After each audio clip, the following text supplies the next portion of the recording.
Today is February 25th, 2013, and we are interviewing Loren T. Hany, known as Tom Hany, at Gridley Public Library.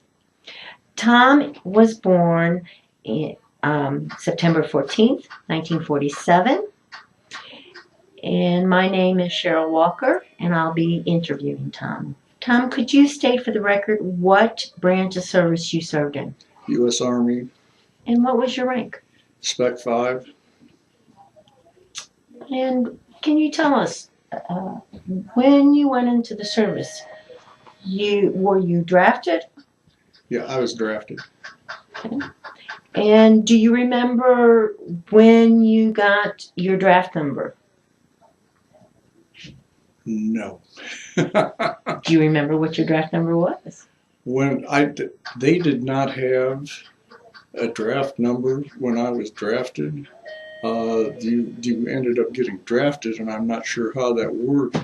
But after I got out of the service, I think, or just before I got out, that's when they started the draft number. And you know what the first number was? What? September 14th. Oh my Was the goodness. first number drawn out. So that I was already in, or had already served 2 years, I'm not sure which. So what were your service dates? November of 1966 to November 1968. Okay. And when you were called up, where was the first place you served? I went to Fort Campbell, Kentucky for basic training. From there I went to Fort McClellan, Alabama. From there I went to Fort Knox, Kentucky, and from there I went to Fort Sill, Oklahoma, and spent 18 months in Fort Sill, Oklahoma. Okay. What was you went to basic training, and then what was your AIT training in? I was trained in mortar fire, the whole spectrum of mortars. Then when I went to Fort Knox, they trained us to drive APCs, and we would have a mortar unit that would be in the APC with you, and you would deploy, and that's what I was basically trained for. But I was just in the infantry. I was an 11A, I think they called it, just straight infantry. And when I went to Fort Sill, Oklahoma, I started pulling guard duty out there on an exclusion area. And that's basically where the rest of my time was spent. It was with a missile detachment. They, at that particular time, were the only ones that had a live Persian warhead in the United States. And we were doing the guard mission on it. And that's basically what we did. So you were stationed at Fort Sill, Oklahoma, which is in the middle of nowhere. Yes. And surrounded by nowhere. And so what did you do for entertainment? Lawton, Oklahoma was about the only entertainment there was, and we discussed that earlier. It was kind of not, it was just a good place to get in trouble, mainly just stayed away. Stayed away. There were clubs on the base you could go to, and that type of thing. So we didn't go off the base very often. So the Fort Sill, Oklahoma was a complete base. It had PXs, Yes. commissaries. It was an artillery base. Mm-hmm. And did you live in the barracks? Yes, I lived in the barracks. Okay. Were they what kind? Were they brick buildings or? There was a little bit of both there, a little bit of everything. Some of them you would have if you were a certain rank, you would end up with your own room or in a room with somebody, but for the most part, it was just barracks where there were lines of beds. And did you have the rank that you just had your own room? Yes, after about the first year, I didn't have my own, but myself and one other young man, there was 2 or 3 different ones while I was there. People kept coming and leaving, and I just when I was there, that's where I stayed. With the type of base or military base that Fort Sill is, was the security pretty high there? Nah, I wouldn't say that. I would say no.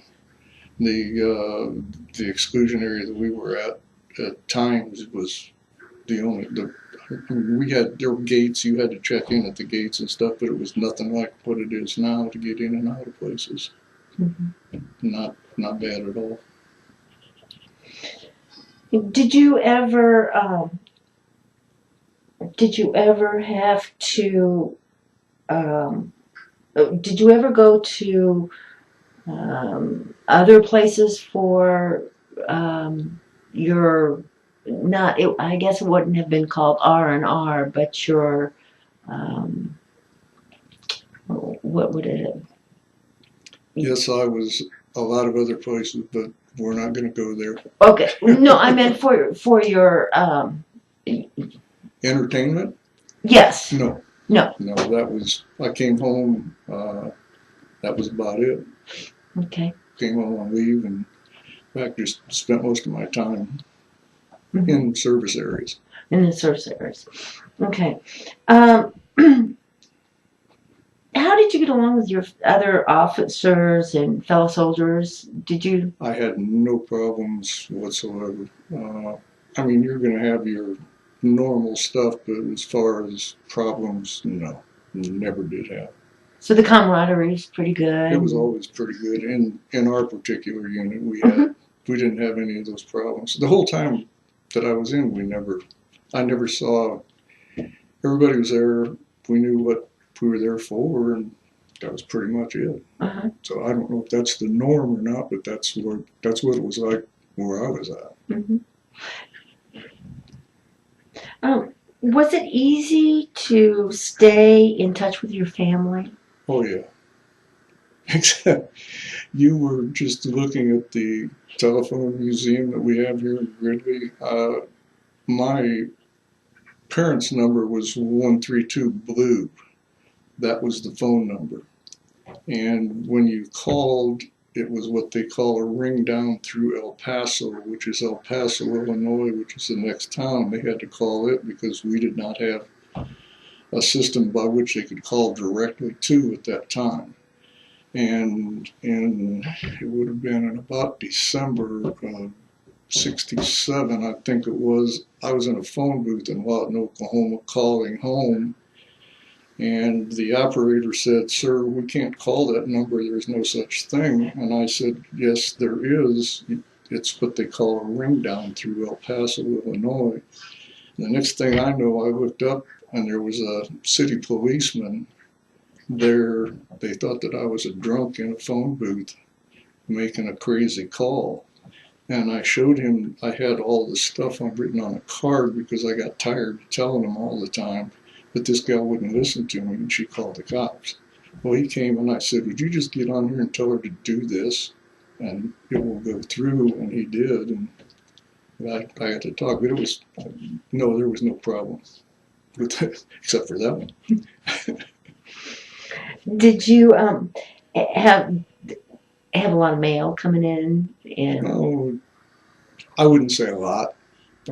Maybe a couple of letters a week, but I talked on the phone to him all the time. No. did you get care packages, cookies, Oh, and yeah. things like that? Oh, yeah. You have to share those with your friends? Yep, I always did them. Also on Monday mornings, I would get the Gridley News, which when a lot of times I didn't get it, somebody else would go get it because they all started reading it. It's just a little local newspaper, and you'd have to see it to understand. But they always had things like somebody went over to somebody's house for dinner last Saturday night, and they had this and that, and these guys would sit down and they'd read that paper clear through it, and they'd be rolling in the aisles by the time I got there. So it was interesting. Um, did anybody give you anything for good luck when you went into the service? No. Okay. Maybe a good luck kiss from my wife, who was my girlfriend at that time. That was about it. So you had a girlfriend and she became your wife. Yes. So did she ever travel to see you? She came down to Fort Sill when I got out, her and her sister, and they rode back home with me. So from Fort Sill when I BTS down there. So that was the only time. Did you have your own car down there? Yes, for about the last 6 months. Did you buy it down there? No, Did you? I had one here. Came home and took it back with me. You had to be, I can't remember, you had to be a certain rank to be able to have one down there. So, and I think we had to be a Spec 4 or something like that. I'm not sure. That's too long ago. Can you remember what kind of car it was? 1962 Chevy. I do remember that.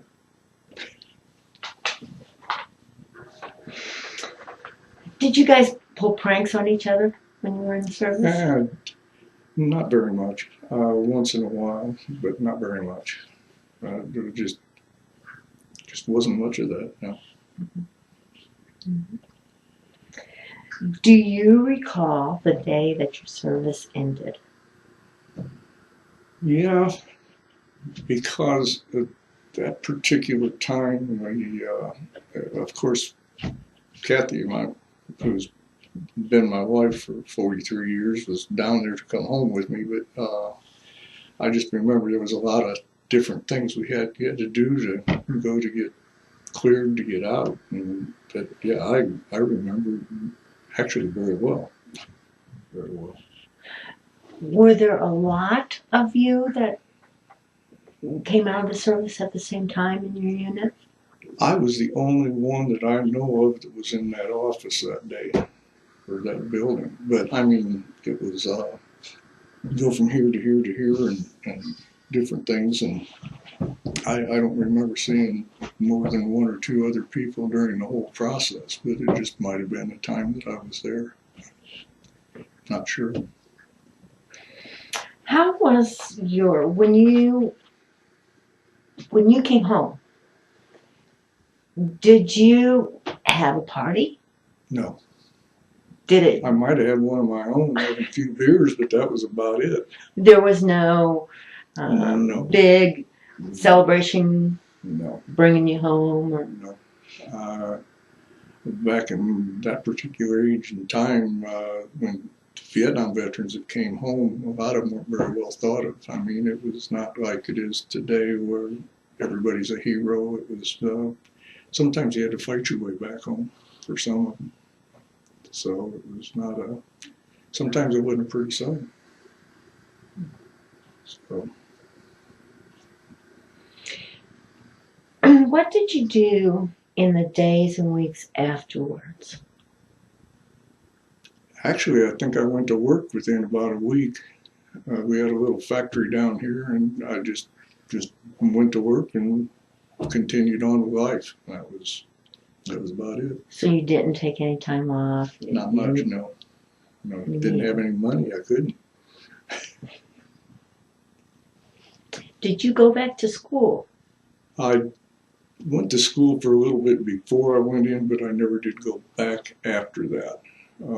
I got drafted. I was at Eastern Illinois University, and I got the draft notice, and I just quit right then. That was because I knew I was going, and there was no way that I was just going to go do it. That was it. So I just quit, and I never did go back. Did you ever use any of the benefits as a veteran? No, I never have. There's a possibility that I might go. My hearing is shot, my eyesight shot, just getting old. But I may try to see if the VA can help with some of that stuff at some time. But I just never. There's a lot of people need it worse than I do, so I just assume they get it. And if I get to that point, then I'll see what happens. Do you have any children? 2 boys. Did they serve in the service? No, neither one of them has. One of them's 40 and the other one's 37 now, and neither one of them Either one have been in the service. Did you have any siblings or anyone else in your family that served in the service? Not in my immediate family. Several uncles, a lot of cousins have been in the service, but no, not anybody that's really close. My dad was not in the service. I had a very, very close uncle who was in the service, and he was in the Second World War and served. He was in some pretty bad stuff. One of the places they went to, I think he said there were 27 of them came back out of like 140, and that was it. Do you think the time that you spent in the service and what you did, do you think you were able to use any of that training that you got? No. The only thing might be social skills, but that would be it. That would be the only thing. Full gate duty, guard duty, and people coming in and out, you had to at least be civil most of the time. Not always. And what about this? Some people talk about the ability to learn independence. Do you think that helped you at all? I was pretty independent before I went in. Maybe somewhat, but not a great deal, because I was kind of self-sufficient before I ever went in, so it wasn't a big thing. Did you make any close friends while in the service? I have one close friend that he and I we got out in '68, and we've gone. This is the first year since '68 that we didn't go out pheasant hunting on opening day because I had a couple of strokes and I had problems. I couldn't go. This is the first time since then that he hasn't come up and we've gone. So yeah, there's a few. That's probably the closest one of the whole bunch. But you make friends, and you have to, or else you're going to be pretty. I don't know what the right term is, but you just have to make friends, or you're going to be alone. Did you make this friend in basic training, and then you went all along? No, actually, at Fort Sill, Oklahoma, he was the company driver of the company that I was in. He drove for the captain and took him wherever he wanted to go, and we just got to know each other there. We both played a lot of pool in the evenings, and he and I had a lot of battles over that. He beat me one time, and I beat him the next time, and for the most part, between the two of us, we beat everybody else. It was kind of just we had a good time. Good time. Did you ever think about making the military a career? I thought about it, and no, I did not.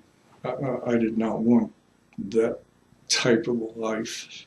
I didn't really think about it very hard at all. When they made me a pretty good offer, if I would have re-enlisted, they would have sent me to whatever school I wanted to go to and train me in whatever I wanted to do, plus a fairly nice pre-signing bonus. But I just wanted to get home and start the rest of my life. That was it. So I just pretty much came home.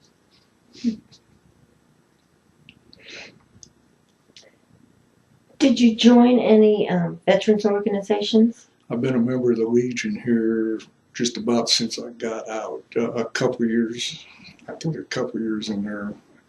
I didn't join, but right now I've got like 23 or 4 years, and I should just go back and buy the years that I didn't, just so I can say that. But yes,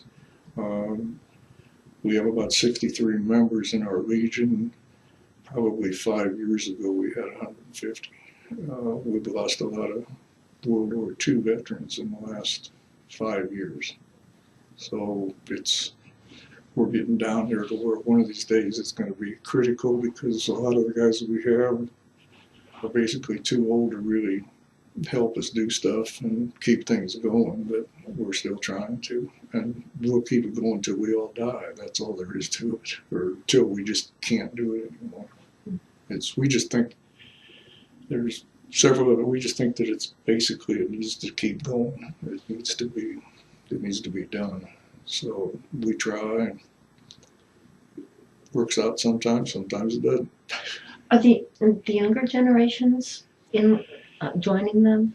No, we have maybe one or two young men that have joined, and that's about it. And we probably had another half a dozen or so that joined, and they spent 1 year, and then it was they never did rejoin again. So you kind of, you think about it a little more when you get a little bit older. So hopefully some of these guys will come and can join us and help us out. We do have what they call us Sons of the American Legion, and they are sons, grandsons. If they had an uncle, we even let them go ahead and help us out, and they help us out a lot. So that's the way we get a lot of things done. But we just want to keep it going. Mm-hmm. Mm-hmm. How has your service and experience affected your life? I don't know. I don't really think it has affected it any. I mean, it hasn't been. It wasn't detrimental, and it wasn't a big plus or anything like that. So I don't. I would say it's just been kind of a draw. Okay, Tom, you didn't see combat action. No, ma'am. And you were during Vietnam conflict or Vietnam Yes. War. When you came home, do you think people treated you differently than the veterans that actually fought? No. No. They Not at all. they showed the same indifference to you. Right. There was no. It made no difference to them. For whatever. For every person that you have overseas or in battle or whatever over there, there's got to be. I'm not sure what the figure is, but there's probably 3 or 4 people someplace else for every one of them at least, and somebody has to do those particular things. So I mean, it's just it's not. I mean, if they'd have sent me over there to Vietnam, no problem, I would have gone. I had a very good friend who got killed over there, but I mean, I'd have gone, but that my number on that didn't come up, so I just did what they asked me to do, and that was it. Do you think, okay, being stationed here at the States, and do you think they were more acceptable at an army post? The people that lived around an army base, do you think they were more acceptable to soldiers? Well, a lot of them had to be, because a lot of people that lived around there made their living off of the soldiers, and so they had to accept the soldiers whether they wanted to or not, or whether they were for or against the war. If they came out against them, nobody would go visit their particular place, and it would be, they couldn't make a living, and so that's, yeah, they had to accept you. Plus, what were they going to do? Nothing they could do. Okay. Has anyone ever thanked you for serving our country? Yes. The El Paso Gridley school system for the last, I think it's 2 years, has had a thing for all the veterans, and it's really been nice. I mean, they've done a really good job with it, and it's amazing how much different it is now than it was back when our guys all came home from Vietnam. I mean, it's a totally different thing. And that, yeah, I've had a lot of people, I mean, they just know, they will shake your hand and say thank you. So yes, it's they're there. Okay. Would you encourage young men and women to enlist today? I that would be a kind of on a basis of the individual person. Some people, yeah, I tell them that's probably the thing for you right now, but other people, I'd rather see them go get an education, and then perhaps down the road they may be able to help in a different way. But yeah, I have no problem telling young kids to go into the service. Both of my kids, I would have had no problem with them going into the service, but both of them were they were very good students. They wanted to go get their degrees, and then after that, they both had jobs, very good jobs, and they just didn't. They probably they would have gone if there had been a draft. That wouldn't. I mean, it wouldn't bother either one of them either. So it's a. It's. I would definitely encourage them. So. Is your view of government the same before as it was after your years of service? It's always been pretty much the same. It didn't change anything. We have the greatest one in the world, and we just have to keep it there, and that's what it's all about. How do you feel about how war is depicted in movies? I'm sorry, I didn't catch it. How do you feel about how war is depicted in movies? Well, I don't know, but in the World War II movies that you always see, the Germans always shot a little high and to the right, and the Americans always shot who they were looking at. Other than that, I don't really have a comment on that. Okay. Okay. What do you think about your opinion of how war and history is taught in school today? Do you think it's different now than what it was back when you came home? I really don't know. I wasn't a very good student, so I'm not sure how it was when I was there. I, maybe a little bit, but not a great deal. They still get the same things and same things in, and they're still looking at the same major things. If you have somebody that gets into it, then they go into some of the lesser stuff. But I think it's pretty much the same. Mm-hmm. But I haven't been to school for 50 years almost.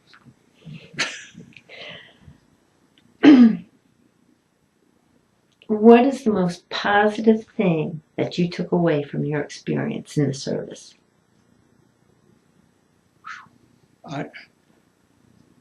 Probably the fact that I learned that I could do just about anything that I wanted to do. It just taught me that there were things that I had a little bit of apprehension about. I totally lost all that when I was in the service. I knew I could do it, and I just did. I mean, that's just the way it is. That would almost have to be it, because before I went in, it was kind of a little bit of, oh, I can't do that, or I won't do that, but then after I came out, you can do whatever you want to do. So that's pretty much it. Was there anything negative that you took away from your service experience? Not really. I'd do it. I'd do it again. I mean, I didn't pre-enlist, but I mean, if I would have been drafted, I'd have done it a second time if they'd had to do that, just because that's what we need to do. Is there anything you'd like to add? Not really. You pretty much hit on it all. Well, I would like to take this time and thank you for your time. You're welcome. And I would We like had to. a tough time of getting here. No, I didn't. I did. I would like to thank you for your service Thank for you. our country. Appreciate it. And I really appreciate you allowing me to interview you. No problem. Thank you.